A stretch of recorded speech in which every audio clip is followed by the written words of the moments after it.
اجمد جوردن نزل في 2025 بالنسبه لي انا بدلته باللوست اند فاوند يا جدعان.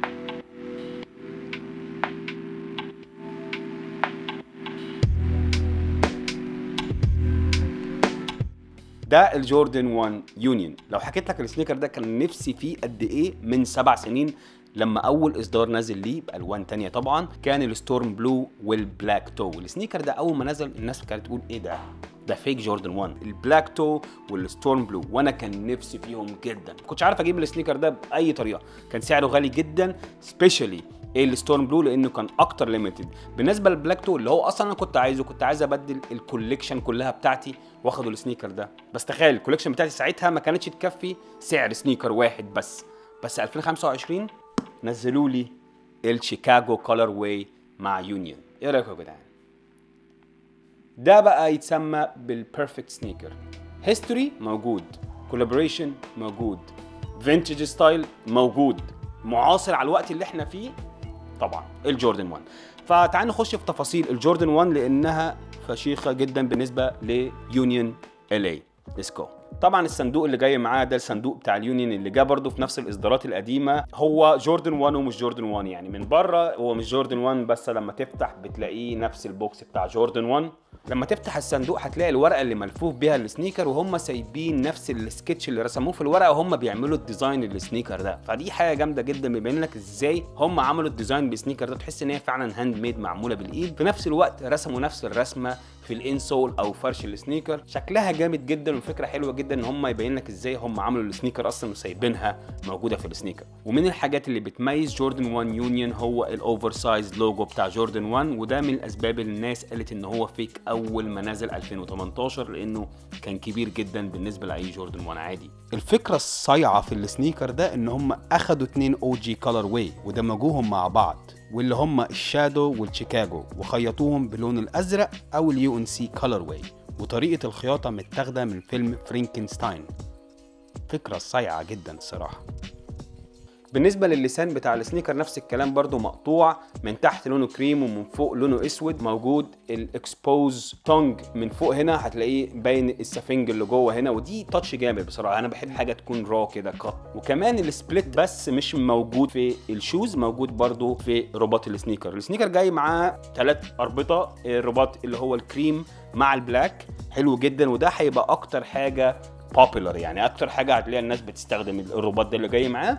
وجاي معاه اللي هو الاصلي المفروض اللي هو اللون الاسود، وجاي معاه برضو اللون الرصاصي اللي موجود فوق اللي هو المفروض برضو من تحت اللي هو الشيكاغو اللون الاسود بتاعه. وبيجي برضو مع الشادو اليونيون ال اي تاج اللي موجود هنا، ده جاي بالظبط نفس اللون، فبيماتش فيري نايس مع الليس.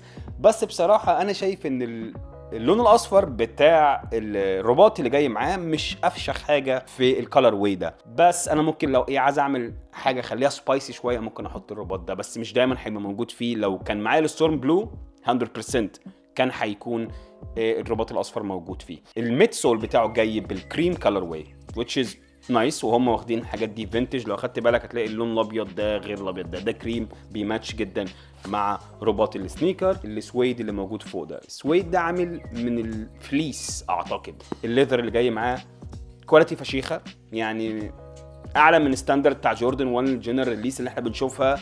تعرف قد ايه الكواليتي فشيخه لما بتدوس بصبعك بتحصل الكرمشه دي بتبان قد ايه الجلد ده بيكون جينوين او جلد اصلي فعلا. طبعا من ناحيه الجلد الابيض جامد جدا، الجلد الاحمر اقوى جدا ككواليتي من الجلد الابيض اللي موجود فيه، بس الاثنين على بعض جامدين جدا. هتلاقي بقى ان السوش جاي بالسويد ماتيريال، طبعا جاي بجلد السويد.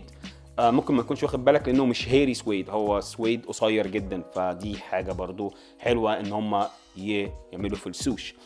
اما بالنسبه للحاجه اللي بتعجبني جدا وبتعمل دايمنشن للسنيكر بالنسبه لها وبتعمله رسمه كده جامده جدا، اللي هو الاوتلاين ده موجود بالاصفر، دي من الحاجات الفشيخه جدا يا جدعان. وعلى فكره كمان الفتحات اللي موجوده في التو بوكس ديت لو بصيت عليها من جوه هتلاقيها برضو لونها اصفر، يعني هم واخدين ديتيلز بطريقه لحد اي حاجه، يعني صارحين بيها، فاهم. طبعا ده الستاندرد جوردن 1 اوتسول فشيخ، فيري جريبي تو ذا جراوند. كمان التاج اللي جاي مع السنيكر هو لونه ازرق ومرسوم عليه يونيون وجاي شكله جامد جدا، انا بحب التاجات دي. بالنسبه لمقاسات الجوردن 1 انا شايف ان هو ترو تو سايز، انت لو رجلك عريضه شويه حاول تطلع نص درجه لفوق عشان يظبط معاك، بس غير كده تجيب المقاس اللي تلبسه في اي سنيكر تاني مش فيهوش مشاكل خالص.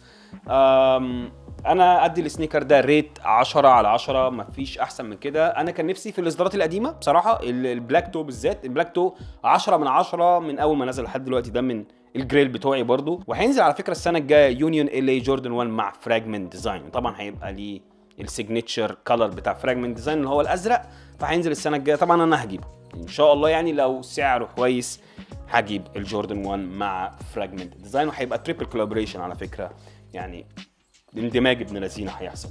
السنيكر ده نزل ب $190، ده بالنسبه للريتيل، اما لو عايز تشتري ريسيل هيكون من 250 الى $350 ريسيل، ده طبعا على حسب المقاس اللي انت هتجيبه بيه. انا شايف ان احسن انك تشتريه دلوقتي لان الاسعار بتاعته دايما هتغلى، زي البلاك تو والستورم بلو اللي نزلوا سعرهم دلوقتي غالي جدا، فانت لو عجبك السنيكر ده انا رشح انك تشتريه دلوقتي.